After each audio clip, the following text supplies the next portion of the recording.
What is this? In this video, we're looking at an experiment that Cursor ran. They let agents to try to make a browser from scratch, but was it really from scratch? Oh god, okay. Let's see what this is. Well, it's another day and another message from our AI overlords telling us don't be mean to AI. But if you're mean to AI, it affects our stock price. that software engineers will lose their jobs 6 to 12 months from now. See, here's the thing. They are going to lose their jobs, but the code's not going to be good. That's the real truth bomb here. You are going to lose your job. It's just the software that results from it is going to fucking suck. Thank you. Well, the Cursor team was done with just talking, and they were going to put that $2.3 billion of VC funding and prove that you no longer need these pesky engineers. They set up an interesting experiment. Okay. They let hundreds of AI agents run for a week straight working on a single project. The goal was to build a fully functioning browser from scratch, which is impressive since building a browser that can support all the current modern day web features is insanely complicated. Yeah. Even Microsoft can't pull it off. So how did this experiment go? That's why they forked Chromium. That's why they did Well, that. there were a few road bumps, let me just say that. At first, they kind of let the agents loose to do whatever they want. They would say, hey, I'm in this file doing this, and then they would lock the file or resource so other agents wouldn't be working on it at the same time. Sure. And problems started to instantly arise. Agents would hold locks for too long, sometimes even forgetting to release them. It's Oh, yep, okay. started to get so bad that 20 agents would do the throughput of 2 to 3 while the others would just wait. The system started to fall apart. I got nothing on a name. Come on, baby, what's the name? Agents would fail to hold locks on files that are already working in, or they would lock files again, even though they said, hey, I'm already working in this one. Just the coordination was starting to get completely off. What if this is what happens with development when you don't have any project management? And this is where one of the funniest lines came from this article. With no hierarchy, agents became risk-averse. They avoided difficult tasks and made small, safe changes instead. No agent took responsibility for hard problems. Well, look, you know what? Maybe they're right. Maybe AI is good enough to replace modern engineers. This is exactly how a person operates.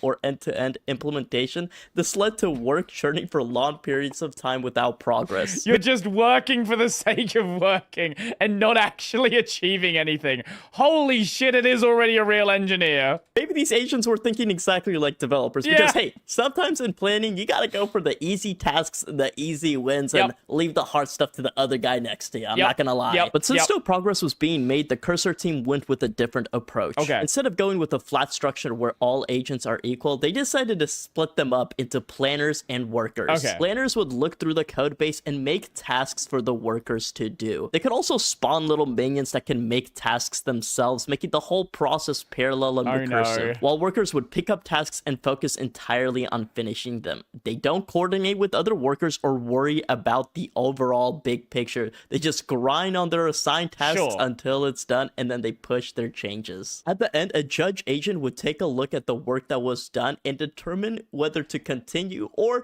to fire all of his planners and workers and start fresh again. And with that, all experienced developers are having PTSD because the Cursor team just reinvented the corporate hierarchy. Planners are just this is incredible. Product owners, and judges are just our manager, and we are the workers droning away at the tasks that looks awfully like a pyramid.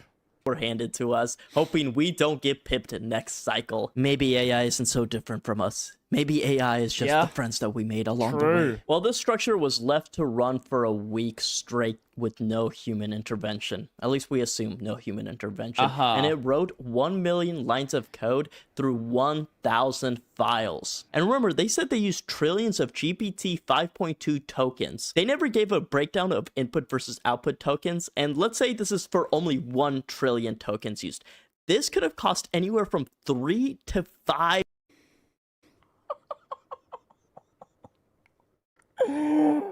3 to 5 million for a week's worth of work. I don't think the mathematics work on this. I'm just saying, I don't think the numbers work on this. $5 million just for that week run. So let's see what they were able to produce. It is technically a browser.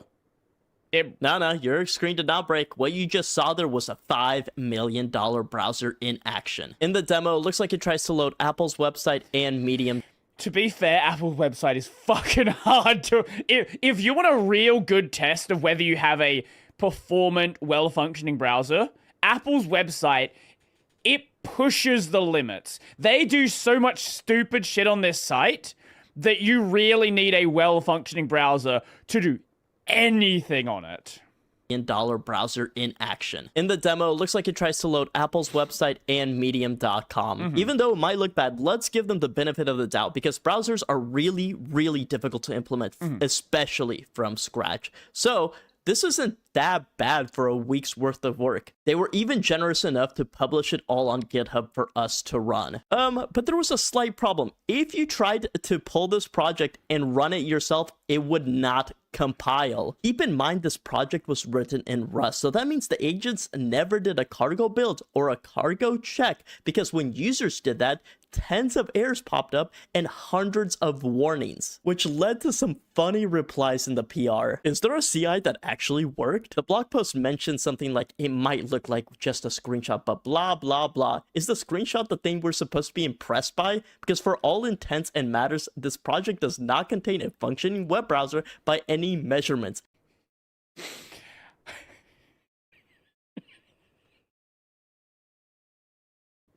So they bullshitted it.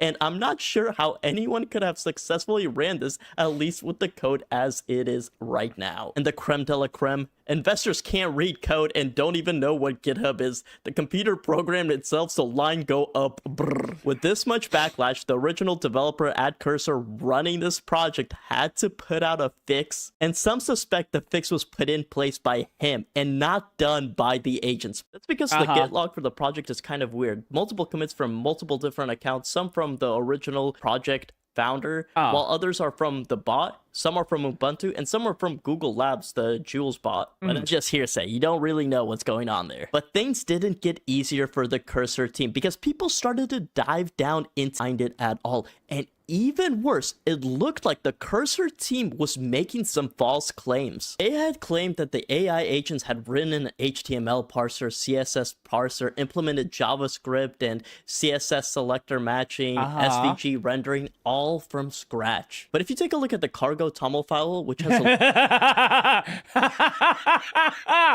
oh no! It's just pulling in dependencies. List of dependencies for your Rust project, you'd realize that these features weren't coded from scratch and instead were libraries that they had imported from other places. For example, the HTML parser and CSS parser were actually taken from Servo, which is a completely separate I love open it. source Rust-based browser. And for their JavaScript engine, they used Quick.js, which the maintainer of this project and the person running this experiment said, I do want to briefly note that the JS VM is custom and not Quick.js. And that quickly backfired when users put their JS VM to the test. They ran an ACID 3 test on the browser, which tells you how many web standards it actually meets. For example, let me run it on Firefox.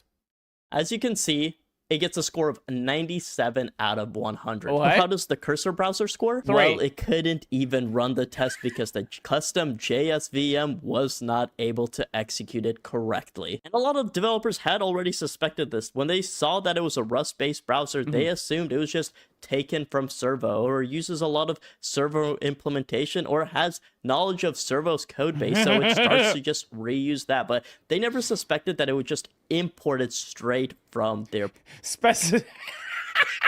one project. Though the Cursor team pushed back on some of these claims. Some of the dependencies were not actually used and some were changed and altered, and no direct code from Servo was used within Surely not. the project. But I think the Cursor team didn't look through all the code yet because there are strong overlaps in places there shouldn't be. For example, some comments. And I'll be completely honest, I am not a good enough developer to judge how well this browser was implemented. That's me. But luckily, there were some people replying that were good enough. Gregory Turson, a contributor and overall architect of Servo, replied to this project. Oops. I have explained at length why your fleet of autonomous agents failed miserably at building something that could be seen as a valid POC. One example, your rendering loop does not follow the web specs and makes no sense. The above design document is simply nonsense, typical AI hallucinated BS. Detailed critique, and he sent another comment about what critique he said. The actual code is worse. I can only describe it as a tangle of spaghetti. I saw a great comment. It doesn't matter if the code is bad, or it doesn't matter if the code is human readable. Code's not meant to be read by people. That's where we're at now. There are actually people who think that you shouldn't be reading the code. You should let the AI do it. As a browser expert, I can't make much, if anything, of it. In comparison, when I look at code in Ladybird, a project I am not involved in, I can instantly find my way around the code because I know the web specs. So I agree, this isn't just wiring up dependencies, neither is it copied from existing implementations. It's a uniquely bad design that could never support anything resembling a real-world web engine.